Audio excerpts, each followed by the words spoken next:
बिस्मिल्लाहिर्रहमानिर्रहीम। It's me Atiqurrahman, lecturer in chemistry at GPGC Mansehra. तो हमने केमिकल बॉन्डिंग का चैप्टर स्टार्ट किया था और उसमें हमने सबसे पहले इंट्रोडक्शन देख ली थी केमिकल बॉन्डिंग की, और साथ हमने ये देख लिया था कि एटम्स केमिकल बॉन्ड क्यों बनाते हैं।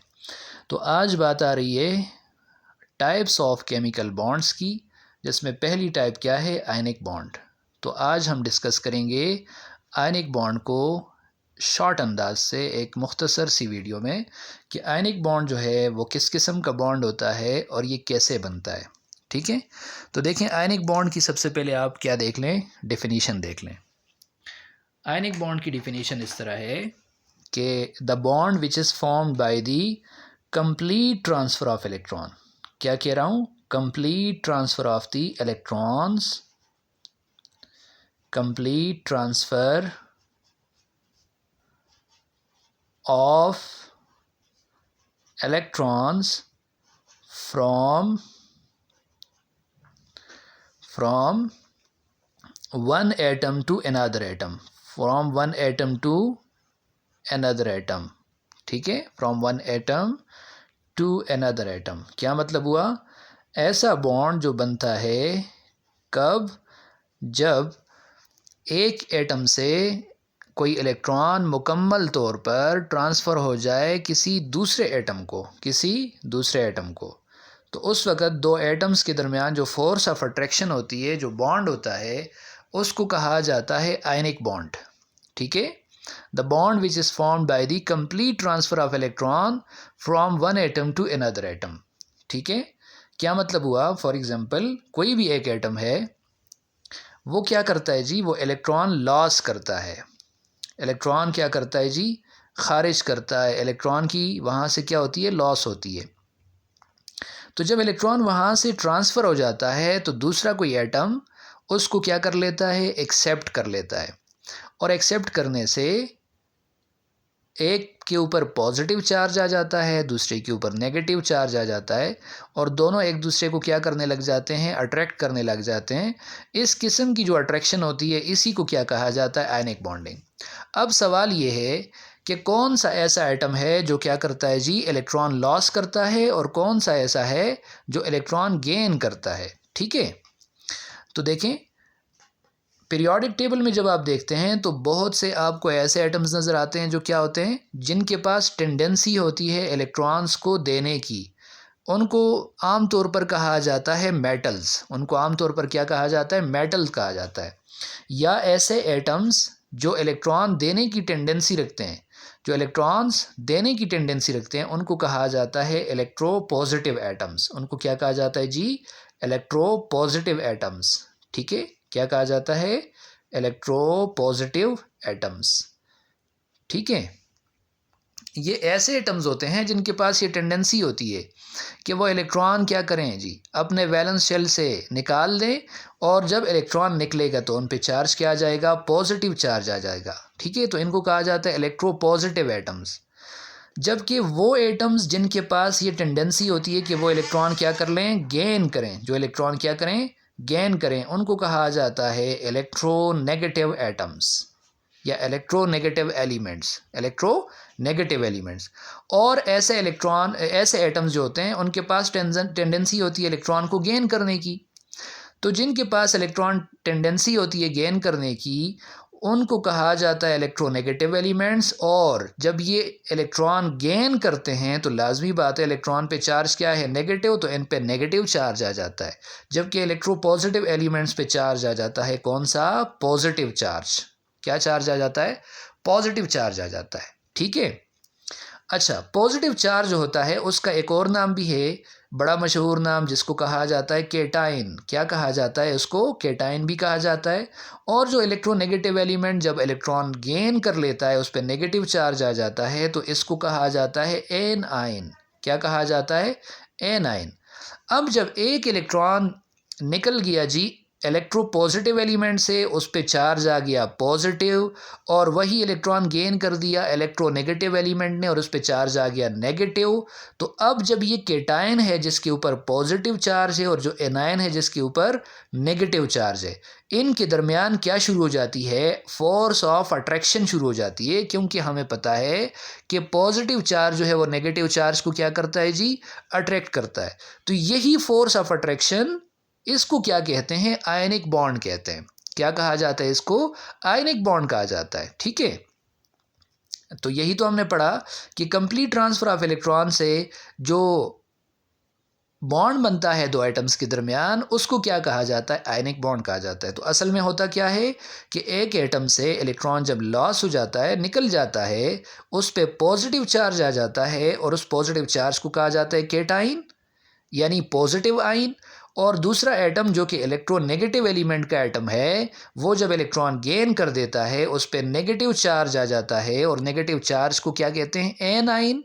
ठीक है, नेगेटिव आइन को क्या कहा जाता है, एन आइन। अब जब पॉजिटिव और नेगेटिव दोनों क्या हो जाते हैं, आमने सामने आ जाते हैं, तो लाजमी बात है ये एक दूसरे को क्या करते हैं, अट्रैक्ट करते हैं।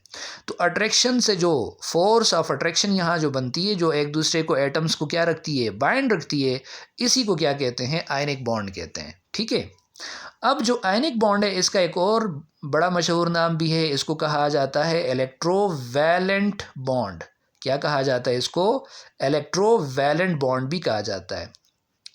आयनिक bond is also known as electrovalent bond. और देखिए इसको एक और नाम भी दिया जाता है, चूंकि ऐसा बॉन्ड है जिसमें पॉजिटिव साइड है एक और एक नेगेटिव साइड है, तो इसी को क्या भी कहा जाता है, पोलर बॉन्ड भी कहा जाता है। इसको क्या भी कहा जाता है, पोलर बॉन्ड भी कहा जाता है।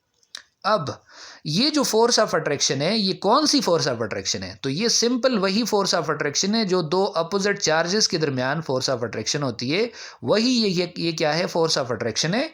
ऐसी फोर्स ऑफ अट्रैक्शन जो दो अपोजिट चार्जेस के दरमियान होती है, उसको कहा जाता है इलेक्ट्रोस्टैटिक फोर्स ऑफ अट्रैक्शन।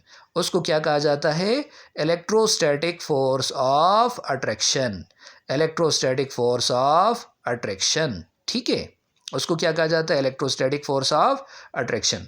तो इस तरह हम ये भी कह सकते हैं कि ionic bond is actually electrostatic force of attraction between the cation and anion, between the cation and anion. और सवाल ये पैदा होता है, how a cation is formed, तो cation is formed when an electron is transferred from its valence shell, cation is formed, यानी जो atom है जिसकी वैलेंस शेल से इलेक्ट्रॉन निकल गया तो उस पर चार्ज आ जाएगा पॉजिटिव। और एनाइन कब बनता है कि जब एटम वही इलेक्ट्रॉन क्या कर ले, गेन कर दे, तो उस पर नेगेटिव चार्ज आ जाता है और उसको कहा जाता है एन आइन। उसको क्या कहा जाता है, एन आइन। अब फॉर एग्जांपल हम देखते हैं कि आयनिक बॉन्ड की कौन सी एग्जांपल्स हैं। तो देखिए बड़ी मशहूर एक एग्जांपल लिखी जाती है और पढ़ी जाती है NaCl की। किसकी, NaCl। अब NaCl में क्या होता है, NaCl में होता है इस तरह है कि ये सोडियम है, इसका इलेक्ट्रॉनिक कन्फिग्रेशन अगर आप देखें, इसका एटॉमिक नंबर 11 है, इसकी इलेक्ट्रॉनिक कन्फिग्रेशन आप देखें तो क्या बनती है, 1s2 2s2 2p6 2p6 और 3s1। ठीक है, यहाँ से देखें अगर आप, पहले शेल में 2 इलेक्ट्रॉन हैं, दूसरे शेल में 8 और तीसरे शेल में 1 इलेक्ट्रॉन है। जो थर्ड शेल है, वैलेंस शेल जो है वो थर्ड शेल है, उसके अंदर कितने इलेक्ट्रॉन है, 1 इलेक्ट्रॉन है। सिमिलरली अगर आप क्लोरीन को देखें तो क्लोरीन का एटॉमिक नंबर है 17। जब 17 की आप इलेक्ट्रॉनिक कन्फिग्रेशन करें तो ये बनती है 1s2 2s2 2p6 3s2 और 3p5। यहाँ इसका थर्ड शेल अगर आप देखें तो इसके पास कितने इलेक्ट्रॉन है, इसके पास 7 इलेक्ट्रॉन है। इसके वैलेंस शेल में देखें कितने इलेक्ट्रॉन है, 1 इलेक्ट्रॉन। इसके वैलेंस शेल में कितने इलेक्ट्रॉन हैं, 7 इलेक्ट्रॉन। अब इसको वैलेंस शेल 8 इलेक्ट्रॉन से कंप्लीट करने के लिए 7 इलेक्ट्रॉन और चाहिए, और इसको अपना वैलेंस शेल कंप्लीट करने के लिए 1 इलेक्ट्रॉन और चाहिए। अब ऐसे तो हो नहीं सकता कि कोई 7 इलेक्ट्रॉन इसको दे दे या 7 इलेक्ट्रॉन इसके साथ शेयर कर दे, लेकिन ये हो सकता है कि ये सोडियम क्या कर ले, अपना वैलेंस इलेक्ट्रॉन क्या कर दे, क्लोरीन को दे दे। ठीक है, तो यहाँ से क्या हो जाएगा देखें, सोडियम जिसके पास 11 इलेक्ट्रॉन्स थे, 11 इलेक्ट्रॉन्स, जब ये क्या कर लेगा अपने वैलेंस शेल से एक इलेक्ट्रॉन निकाल देगा तो देखें इसके पास कितने इलेक्ट्रॉन रह जाएंगे, इसके पास 10 इलेक्ट्रॉन रह जाएंगे। और 10 इलेक्ट्रॉन जब रह जाएंगे तो सोडियम क्या कर लेगा, पॉजिटिव चार्ज अटेन कर लेगा। क्यों? क्योंकि पहले इसके पास 11 इलेक्ट्रॉन थे, 11 प्रोटॉन थे, क्योंकि एटॉमिक नंबर हमें पता है जितने प्रोटॉन होते हैं उतने ही क्या होते हैं, इलेक्ट्रॉन। तो 11 इलेक्ट्रॉन थे, 11 प्रोटॉन थे, लेकिन जब इसने एक इलेक्ट्रॉन निकाल दिया, ये इलेक्ट्रॉन इसने क्या कर दिया, खारिज कर दिया। ठीक है, इस इलेक्ट्रॉन की लॉस हो गई यहाँ से। ये इलेक्ट्रॉन जब चला गया तो इसके पास इलेक्ट्रॉन कितने रह गए, 10 रह गए। तो एक प्रोटॉन इलेक्ट्रॉनों के मुकाबले में ज़्यादा हो गया, उस पर पॉजिटिव चार्ज आ गया, और मैं कहूँगा कि यहाँ सोडियम का क्या बन गया, केटाइन बन गया। क्या बन गया, सोडियम का केटाइन बन गया। सिमिलरली जब क्लोरीन अगर आप देखते हैं जिसके पास कितने इलेक्ट्रॉन थे, अभी हमने देखा 17 इलेक्ट्रॉन थे, उसको एक इलेक्ट्रॉन की ज़रूरत है, तो क्लोरीन क्या कर लेगा, यही एक इलेक्ट्रॉन ये एक्सेप्ट कर लेगा। क्या कर लेगा, एक्सेप्ट करेगा। जब एक्सेप्ट कर लेगा तो क्लोरीन के पास 17 इलेक्ट्रॉन थे, उसके पास अब कितने इलेक्ट्रॉन हो जाएंगे, 18 इलेक्ट्रॉन हो जाएंगे। कितने इलेक्ट्रॉन हो जाएंगे, 18। और क्लोरीन पे चार्ज आ जाएगा नेगेटिव, क्योंकि एक इलेक्ट्रॉन 17 से क्या हो गया, ज़्यादा हो गया, 18 हो गए, इसके ऊपर नेगेटिव चार्ज आ गया। तो सोडियम बना केटाइन, क्लोरीन बना एनाइन। ठीक है, अब सोडियम प्लस जो बना है और क्लोरीन माइनस जो बना है, ये एक दूसरे को क्या कर लेंगे, अट्रैक्ट कर देंगे। इनके दरमियान फोर्स ऑफ अट्रैक्शन स्टार्ट हो जाएगी, और यहाँ इन दोनों के दरमियान क्या बन जाएगा, एक बॉन्ड बन जाएगा। उसको क्या कहा जाएगा, आयनिक बॉन्ड कहा जाएगा। क्या कहा जाएगा, आयनिक बॉन्ड। अब यहाँ पे आयनिक बॉन्ड जो है वो असल में क्या है, वो फोर्स ऑफ अट्रैक्शन है किसके दरमियान, सोडियम और क्लोराइड के आयंस के दरमियान। अब अगर आप देखें तो जैसे ही सोडियम के आयन बनेंगे और इसी तरह क्लोराइड के आयन बनेंगे, तो ऐसे तो हो नहीं सकता कि वहाँ पे सोडियम का एक ही एटम हो, क्लोरीन का एक ही एटम हो। तो सोडियम के काफ़ी सारे एटम्स जो हैं वो क्या बन जाएंगे, पॉजिटिव आयंस बन जाएंगे, क्लोरीन के नेगेटिव बहुत से आयंस बनेंगे। तो सोडियम और क्लोरीन जो है ना वो हर तरफ से 6 के 6 साइड से क्या कर देंगे, एक दूसरे को अट्रैक्ट करना शुरू कर देंगे, और यूं जो आयनिक बॉन्ड बनेगा वो सिर्फ 2 सोडियम और क्लोरीन के एटमों के दरमियान नहीं बनेगा, और यानी उसमें 2 एटम्स ही इन्वॉल्व नहीं होंगे, बल्कि बहुत से एटम्स क्या करना शुरू कर देंगे, अपोजिट चार्जेस जो हैं वो एक दूसरे को अट्रैक्ट करना शुरू कर देंगे, और यूं एक बड़ा एक क्या बन जाएगा, एक लैटस बन जाएगा। क्या बन जाएगा, एक आयनिक लैटस बनेगा। लैटस का मतलब एक सॉलिड स्ट्रक्चर बनेगी। क्या बनेगी, एक सॉलिड स्ट्रक्चर बनेगी। और ये आपने देखा हुआ भी है कि सोडियम क्लोराइड जो खाने का नमक आप इस्तेमाल करते हैं तो वो एक पत्थर की शक्ल में होता है, बड़ा ठोस सॉलिड की शक्ल में होता है। तो उसकी वजह ये होती है कि सोडियम और क्लोरीन जो है वो किसी एक डायरेक्शन से, किसी एक तरफ से क्या नहीं करते, एक दूसरे को अट्रैक्ट नहीं करते। क्यों, उसकी वजह ये देखें कि आयनिक बॉन्ड असल में है कौन सा बॉन्ड, ये तो इलेक्ट्रोस्टैटिक फोर्स ऑफ अट्रैक्शन है। क्या है, इलेक्ट्रोस्टैटिक फोर्स ऑफ अट्रैक्शन। अब अगर आप सोडियम प्लस यहाँ पे रखें तो क्लोराइड का आयन जो है वो यहाँ से भी इसको क्या कर सकता है, अट्रैक्ट, यहाँ से भी अट्रैक्ट कर सकता है, इधर से भी अट्रैक्ट कर सकता है, इधर से भी, इधर से भी और इधर से भी। तो होता यही है कि सोडियम को इस तरह 6 अतराफ से, 6 साइड से क्लोराइड के आयन क्या कर सकते हैं, अट्रैक्ट कर सकते हैं। सिमिलरली अगर आप क्लोरीन को देखें, क्लोराइड के आयन को देखें, तो उसको भी क्या कर सकता है सोडियम, इस तरह 6 अतराफ से क्या कर सकता है, अट्रैक्ट कर सकता है, अट्रैक्शन हो सकती है। यूं बहुत से सोडियम और क्लोराइड के आयन जब आपस में क्या होते हैं जी, अट्रैक्ट होते हैं, तो इससे क्या बनती है, एक कम्प्लेक्स किस्म की लैटिस स्ट्रक्चर बनती है, और NaCl जो होता है ये क्या होता है, सॉलिड बन जाता है। क्या बन जाता है, सॉलिड बन जाता है। ठीक है, तो इसकी वजह यही है कि फोर्स ऑफ अट्रैक्शन जो आयनिक अट्रैक्शन है ये कौन सी है, ये नॉन डायरेक्शनल है। नेचर में क्या है, नॉन डायरेक्शनल। नॉन डायरेक्शनल का मतलब किसी खास डायरेक्शन में ये अट्रैक्शन नहीं होती, बल्कि किसी भी डायरेक्शन में ये अट्रैक्शन हो सकती है। खैर ये हमारी फर्स्ट एग्जांपल थी। देखिए सेकंड एग्जांपल वो आप देख सकते हैं, फॉर एग्जांपल KCl। KCl के अंदर भी यही आयनिक बॉन्डिंग बन सकती है। अगर आप K को देखें तो इसका एटॉमिक नंबर है 19, और क्लोरीन को अगर आप देखें तो इसका एटॉमिक नंबर वही 17। यहाँ पोटाशियम जो है उसके पास 4s में 1 इलेक्ट्रॉन है। 4s में क्या है 1 इलेक्ट्रॉन। जैसे सोडियम के पास क्या था 3s में 1 इलेक्ट्रॉन था, इसी तरह पोटाशियम के पास क्या होगा 4s में 1 इलेक्ट्रॉन होगा। तो ये एक इलेक्ट्रॉन किसको दे देगा क्लोरीन को, क्लोरीन के ऊपर आ जाएगा नेगेटिव चार्ज और पोटाशियम के ऊपर क्या चार्ज आ जाएगा पॉजिटिव चार्ज। और इन दोनों के दरमियान क्या स्टार्ट हो जाएगी फोर्स ऑफ अट्रैक्शन स्टार्ट हो जाएगी, और यही फोर्स ऑफ अट्रैक्शन क्या कहलाएगी आयनिक बॉन्डिंग कहलाएगी। सिमिलरली अगर आप देखें Mg और क्लोरीन के दरमियान, मैग्नीशियम और क्लोरीन के दरमियान, तो मैग्नीशियम जो है उसके वैलेंस शेल में अगर आप देखें 2 इलेक्ट्रॉन होते हैं क्योंकि उसका एटॉमिक नंबर क्या है 12 है। क्या है 12। अगर आप देखें इसकी कन्फिग्रेशन 1s2 2s2 2p6 और 3s2 तो देखिए थर्ड शेल जो है, तीसरा शेल जो है उसके पास कितने इलेक्ट्रॉन है वैलेंस शेल में 2 इलेक्ट्रॉन है।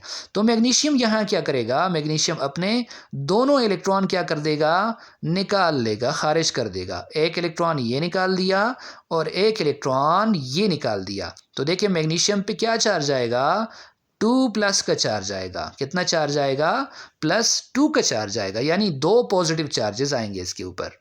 अब ये 2 इलेक्ट्रॉन जब निकालेगा इसको एक्सेप्ट करेगा एक क्लोरीन इस इलेक्ट्रॉन को एक्सेप्ट करेगा और दूसरा क्लोरीन इस इलेक्ट्रॉन को क्या करेगा एक्सेप्ट करेगा। यहाँ से कितने क्लोराइड के आयन बनेंगे, यहाँ से 2 क्लोराइड के आयन बनेंगे, एक यहाँ से ये वाला क्लोरीन और एक यहाँ से ये वाला क्लोराइड आयन। ठीक है, तो अब मैग्नीशियम Mg जो आपके पास क्या आया है जी 2+ की शक्ल में आया है, वो इन 2 क्लोराइड आयंस को क्या करेगा अट्रैक्ट करेगा। तो ये दोनों जब अट्रैक्ट होंगे एक दूसरे की तरफ तो यहाँ से बनेगा एक आयनिक कंपाउंड जिसका नाम होगा MgCl2। इसका नाम क्या होगा MgCl2, मैग्नीशियम क्लोराइड। इसको क्या कहा जाएगा मैग्नीशियम क्लोराइड कहा जाएगा।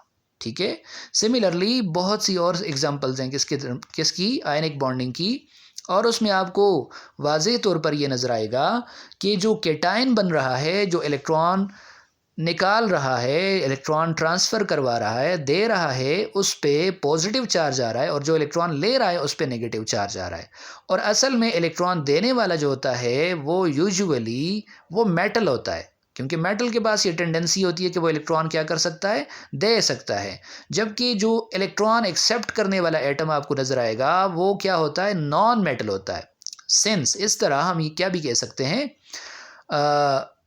कह सकते हैं फिर हम इस तरह कि आयनिक बॉन्ड जो होता है वो मेटल और नॉन मेटल के दरमियान बनता है। ठीक है, तो ये थी एक ब्रीफ सी इंट्रोडक्शन किसके बारे में आयनिक बॉन्डिंग के बारे में, और 2-3 एग्जांपल्स हमने यहाँ पे डिस्कस की।